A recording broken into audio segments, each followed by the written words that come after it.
Hey HTDA and welcome back to Cosmoteer. Last time around I cleared out the entire starting zone with my two little ships over here. And I kind of want to build one big ship to move forward to the more difficult zones. However, I just realized that I have all these asteroid fields that are now completely undefended that I could actually mine for resources, and I haven't really tried to build an industrial ship so far. So that is what we're going to be doing today. There are several reasons why you might want to make yourself an industrial ship. The most obvious one is that it allows you to turn base resources like, say, copper into more valuable resources like coils, and then you can sell them at a profit. So you can actually mine the raw resources, turn them into more valuable stuff, then sell them. It's a free money machine, basically. It also allows you to complete these random quests that you can get that will keep recurring, and the more things that you can actually produce yourself, the easier it will be to complete these quests. And they are just about selling stuff to the stations, but you get a pretty hefty reward on top of whatever the selling value is, so it's worth doing those as well.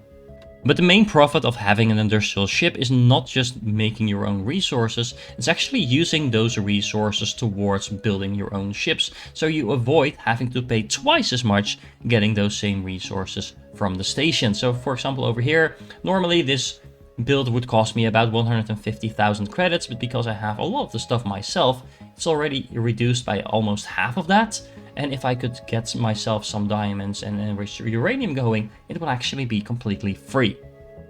Now you could probably get away with just upgrading your current existing ships and to include some factories, but I actually want to make a dedicated ship just for the industrial part, so I can have my other ships do the fighting and not have to worry too much about transporting a lot of goods around. In order to get this build going, I'm going to unlock the large thruster. It makes it a little easier to get a lot of thrust on your ship just by placing these large ones instead of the smaller ones.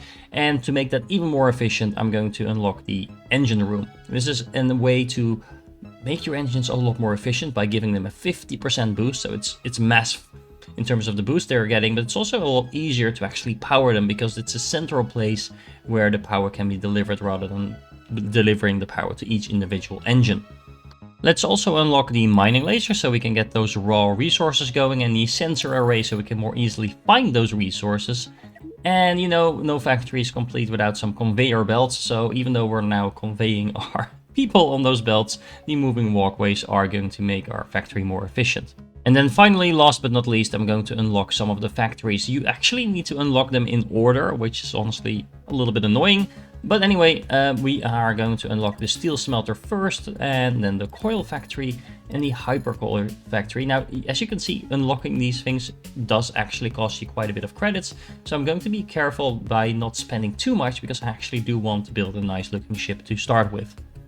Okay, so let's start with one of my existing ships. I completely deleted the current blueprint. As you can see, I'm getting all kinds of warnings now, because that will actually give me a lot of resources to work with, and then hopefully the 2,000 resources I still have, the credits I have, I mean, is going to be able to cover the rest. I'm not entirely sure how expensive this ship is going to be, but let's find out. Let's start with the basics. I added in one of each factory to begin with, so steel, coils and hypercoils, along with plenty of storage space in order to store the raw resource and also collect the outputs.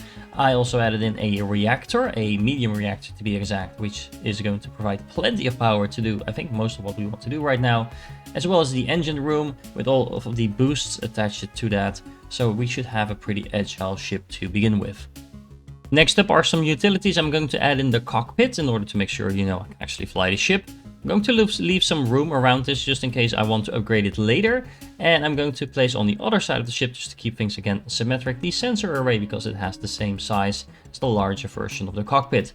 Then on the sides I have two manipulator beams, one on each side. This is going to make sure that I can get stuff in my ship very efficiently. Then let's add in a couple of large shield generators in order to make sure that if I get fired upon, I don't die instantly.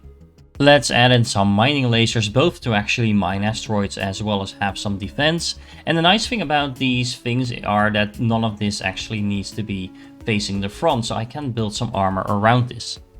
So, you know, something like this, with all the spikes on top, maybe it looks more frightening than it actually is, and people will just run away from it, I don't know. It just looks cool, so I'm going with that. Now, let's see, I actually do need some people to man my ship. I'm going to need about 30 people. It suggests it's probably going to be less than that, because these factories are not going to be permanently manned. But yeah, I do want to make sure I have some beds in order to get crew on the ship. So I added in some beds, a couple of them in the front to make sure I have people crewing this, and then a couple of them here in the back to make sure I have people running around with all the power and things like that. Speaking of power, I actually think it makes sense to rearrange this a little bit. Let's go with something like this. I'm going to place this factory here in the middle, and then the power over, oh, not over there, over there. And now I have to rearrange that. Hold on. Let's get the thing here. And let's delete this over here. Now the reason I just moved this around is because having the power here centrally to where most of the things that actually need power are makes sense. It's going to be a little bit more difficult in order to actually transport the power to my engine though. So yeah, it's going to be a little bit inconvenient, but honestly this ship is not going to be relying on its speed too much. It's going to go from A to B to mine something there and then spend most of its resource on the actual mining and processes of whatever it's going to be mining. However, that means I now do have a problem because I just used 65 command points already and I only have 50. So I'm going to need to get the upgrade for the larger cockpit. Luckily that is not too expensive, only costs about 4.5k to unlock, and it's going to give me 250 command points instead. So that should be plenty for what we're trying to do. Okay, so placing that right in here, and then I am going to need some more corridors to make sure people can actually get around my ship.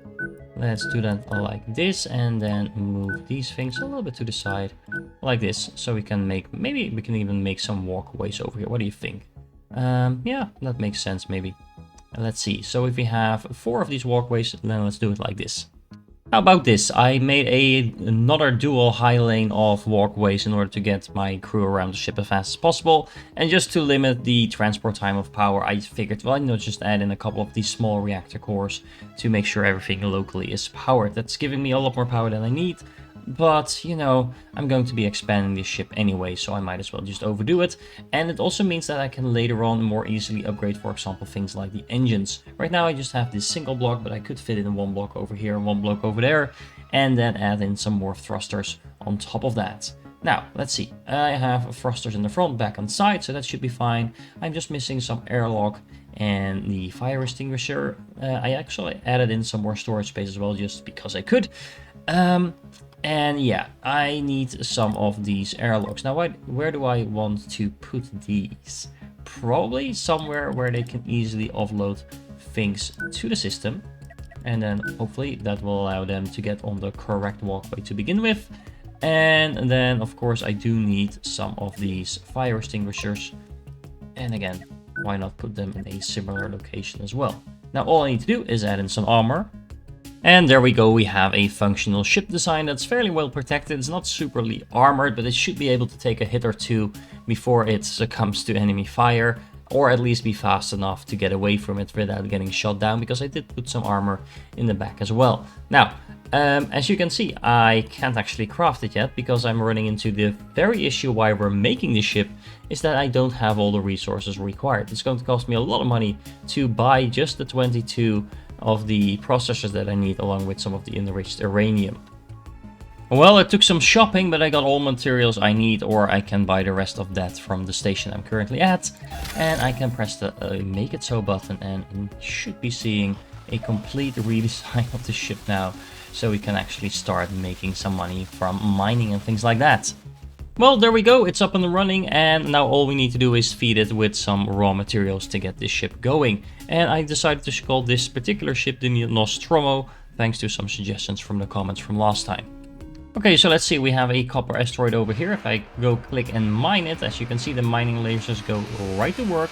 They cut through this asteroid in no time, so actually mining is super efficient like this. The tractor beams are bringing in the raw materials. You should see them going into the coil factory over here. Yep, and you can see this spitting out the coils already. And as you can see, we don't really need the speed boost on this, because we can move right on to the next asteroid and start mining that. Now, my ship is not as fast as I was expecting, so I'm going to use some of these early profits that I get from mining to actually upgrade my ship a little bit further. You can actually have a ship mine several asteroids in a row by just pressing shift and then right clicking on the gather icon once you selected an asteroid. As you can see, it's just mined this asteroid, and then it should start moving on to this one right after it finished completing this one. I'm also picking up any rare resources that I come across. For example, the uranium over here is worth quite a bit, so I might as well just go and pick that up. And while I'm mining, yeah, as you can see over here, there's a couple more asteroids, so I can just queue those up as well. When you set up a factory ship like this, you do want to make sure your storage space is actually organized, because as you can see, even though the factories themselves do have a designated space for certain types of resources, the normal storage space does not have that by default. This means that just because I just mined a lot of iron, it's now completely filling up my inventory, but the actual processing cannot take place because there's nowhere for this steel to actually go. When it comes to efficiently allocating your storage space, I do recommend that you dedicate the majority to the outputs. You can always get more inputs, but if you don't have space for the outputs, as we just saw, nothing will be produced. The inputs themselves can also go just in some open random space that you might leave yourself as well. This will allow you to still stock up on raw resources while also guaranteeing that you have somewhere for the production to go. If you have multiple inputs, of course, don't forget to actually allocate some space for those inputs as well. And I also recommend that you have some random outputs that you can still use, because it will allow you to pick up things like uranium and carbon, basically valuable things that you come across that you can also go out and mine. And to give you a perfect example of how profitable this ship is going to be, I wanted to upgrade the engine. So I was like, well, why not just triple up on the engine rooms, put in a whole lot more of those large thrusters to get some extra boost. Let's see what that costs. And the answer is, well, not that much, because even though I need a massive amount of hypercoils for that, normally that would be rather expensive an upgrade. I think somewhere in the region of like 60-70k at least. Now I only need to pay 18k, and that's pretty much only because I need some more of the normal coils and steel that I didn't bother to just go out and collect. But other than that, I have all the materials that I need to make this upgrade. If you want to be efficient about mining, having multiple ships actually helps, because then you can just queue up the orders on the mining ship while you use the other ship to actually explore to find where you want to start mining. And just in case you're still wondering, is this really worth it? Well, I just did a run that took me like 5 minutes or something like that. Let's see what that netted us. I made some steel coils and hypercoils. I also mined some other random stuff like gold and uranium that I came across. And look, almost 100k credits just from that. And in the meanwhile, I was actually salvaging with my other ship as well, just picking up some random things. So easily 100k credits worth of stuff in just like 5 minutes. And it's actually a little bit more than that if you take into account that things like the coils and hypercoils, if you need to buy them, are even more expensive than what we're getting for them. So yeah, definitely worth it to do this as early as you can. But having tasted a little bit of production and all the profits that it brings with it, I want a ship that produces all the base materials in the game, so that I can just upgrade whatever I want whenever I need it and make a lot of money in the process. So how about this? I have all the different factories in the game included in the middle over here with a lot of storage space around it, so I can bring in as much raw materials as possible, but also have somewhere to store all the stuff that I'm going to be making. I have a couple of tractor beams on each side. I have plenty of personnel. You actually don't need that much personnel for a ship like this, but we do need a lot of people to actually bring in all the stuff from the outside and then bring it to the factories. I need a lot of thrust in order to get where I need to go. And there's actually one type of factory, the diamond smelter, that doesn't benefit from the stacking of the factories together. As you can see, these factories in the middle actually get a 75% bonus. Everything else gets a 50% bonus. So it's not super needed, but I might as well do it just because I can. And as you might notice, there's no armor or anything around here. There are some mining lasers, but this ship is really intended to just clear out a zone whenever I already destroyed all the pirates in the process. Now, as you can see, even though this includes all the recipes, I am out of money because I bought all the recipes, and building this thing is more expensive than what I can afford at the moment, but I don't need to build everything at the same time. However, it's mostly expensive because I added in all the new factories at the same time. So if instead I just rearrange the build, take out the new factories and just keep in the factories that I already have, so you can see the price drops by a mile, and I can just get this going first and then start collecting more materials and slowly add in the new factories one by one. There is something very satisfying about seeing your entire ship being destroyed and then being rebuilt somewhere else in just the span of a few minutes. With the new design built and all the crew transferred to this ship, I now have plenty of space to store all the resources I need to slowly start upgrading this ship step by step and adding in the new factories in the empty spots over here. It seems I mostly need processors and uranium for the stuff I want to build right now, so these are the two things I'm going to be prioritizing, but once I have enough money, I am going to be adding in a tri-steel smelter and a diamond smelter as well. And the nice thing is, as you're adding more material production to your ship, there's a good chance you don't even need any credits anymore to start upgrading it even further.